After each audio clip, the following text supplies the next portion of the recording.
but our target for the admin portal is something like this. Let me show you the old app, news portal app that I have already built, just to see what is our target feature that we are planning to develop.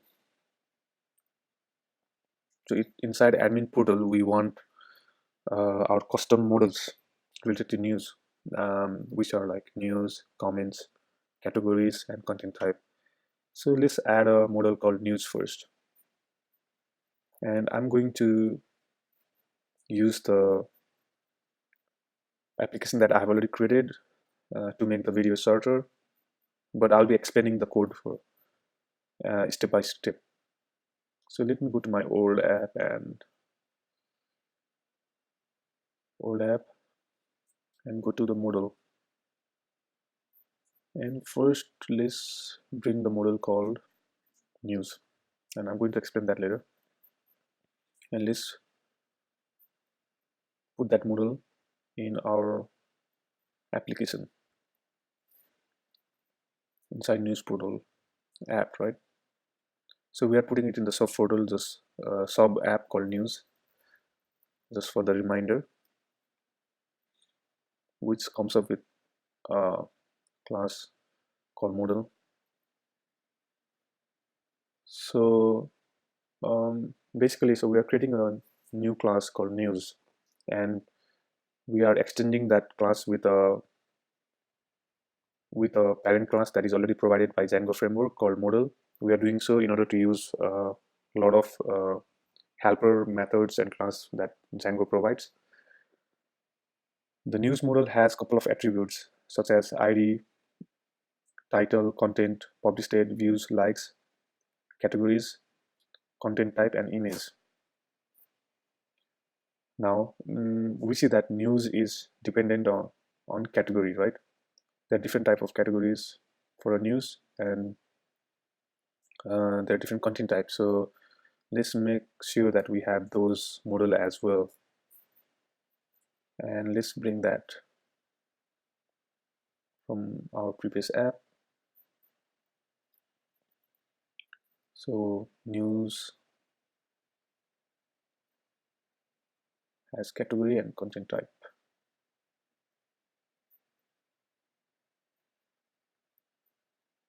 And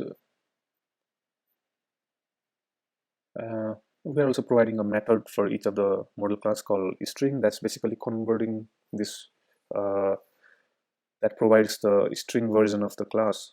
And in this case, we are simply providing the name of it, but we could provide like a serialized, you know, um, string version of the object through this method, so that it's easier to debug or know what the object is about. But right now, we're just providing the name of the object in the string method.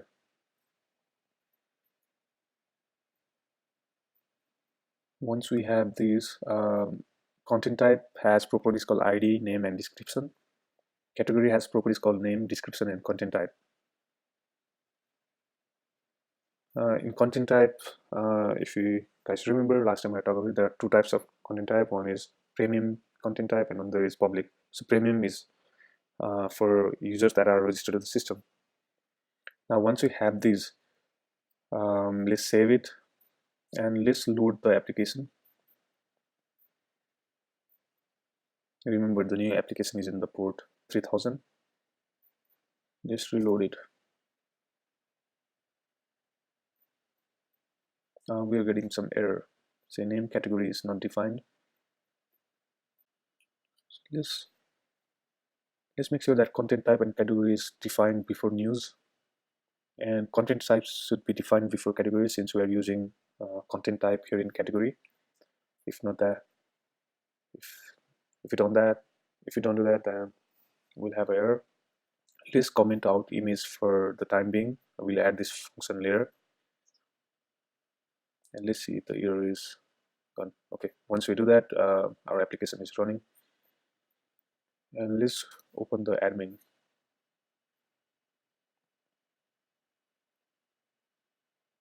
Let's log in.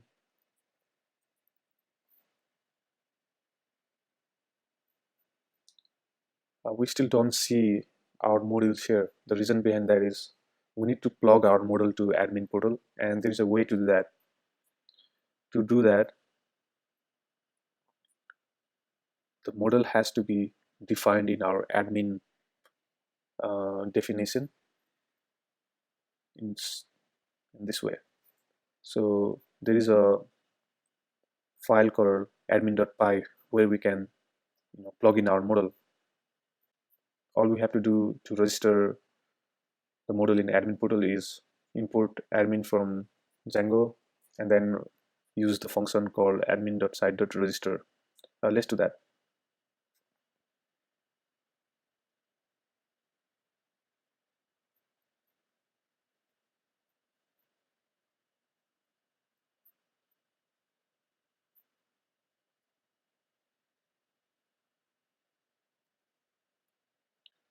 So let's import the models that we created earlier. Right from model, which is in the same folder as this file, import class called category, news, and content type. And then once we have registered the model, it should show up in our admin portal. Let's check it. Let's reload our admin.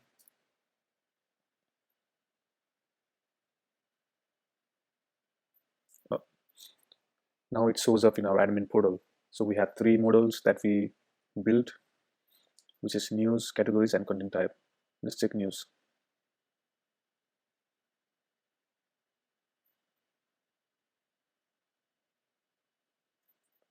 So we're getting error because the database table for that model doesn't exist yet. That's because we haven't run the migration. Once we create a model, we need to run the migration, which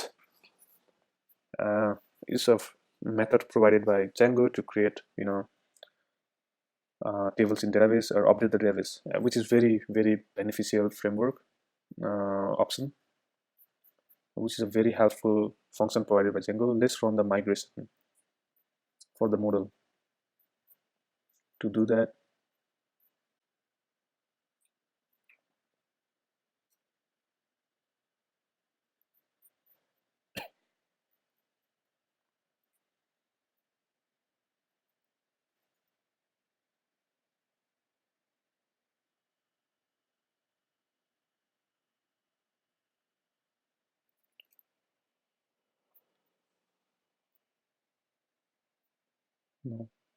let's run the migration for the models that we created.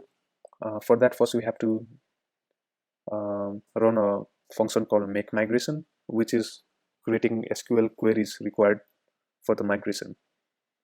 For that, let's do Python manage make migrations, and when we run that, it creates a script inside news migrations. It provides a log which says we have created a model called category, created model called content type, created model called news type. At this point we just have the script, but the script hasn't run to the database yet, so the tables hasn't been created. To do that, we have to run the migrate command. So Python manage migrate. Our migration is completed. Now our database table should be ready. Actually we can even check the database to see if the tables were created. Let's do that.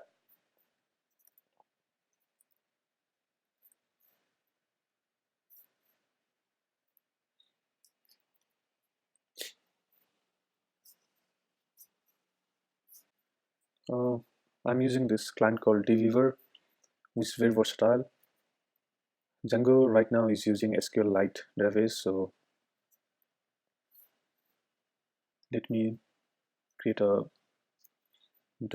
driver with SQLite client. So let me look at the file of database. So it should be in my app, news portal, application, db.sqlite. So the database has already been created by Django. I'm just trying to connect to it. Let me test the connection. Okay, the connection is succeed. So let's use the driver. Let's open the database. Let's check the tables. So we have these tables that are already there. So that's what like Django is very good at. It's automates everything in the database layer. So we already have a lot of these tables that is used by Django for managing users, permissions, and as we check the other tables, we also can find the custom tables created for our model, which is news, categories, and content type. The naming format is also pretty good. It is based on, say, our sub application name and our model name. Our sub application name was news, and these are our model names. So this obviously at this point the table is empty, but let's check at the properties columns in the table. So we have columns called ID, title, content, published date, views, likes, category IDs, and content type. And these are all the columns that we had defined on our model in our Python application. For example, so in news, yeah, this is our model and this is our corresponding table. Now let's use our admin application to add some records. Earlier we're getting an error because the table was not created yet. Let's see if the error is gone now. Let's log into the admin portal.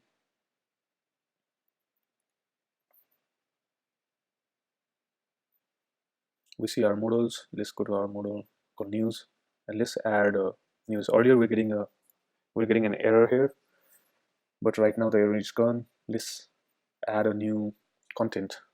Say new news, new content. Date is today, time is today. Categories, we didn't have categories yet. We didn't have content type yet. Probably we might have to create a new category and content type first. So let's add a category. Name, new category. Description, new cat. Okay, content type is not created yet. So let's create a content type. New type. New type. So let's create first content type. Let's create a new category then, and let's select that for our news.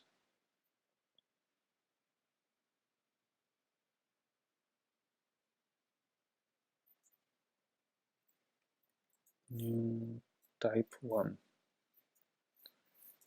Type 1.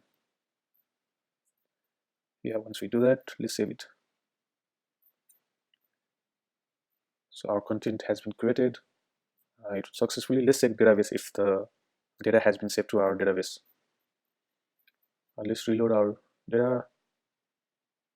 And once we reload the table, we see that the new content has been added to our database. So yeah, that's how we create an admin portal in Django framework. Hi guys, this is Nas from Anybody Can Code. If you like this video, please give a thumbs up and subscribe to the channel. Thank you.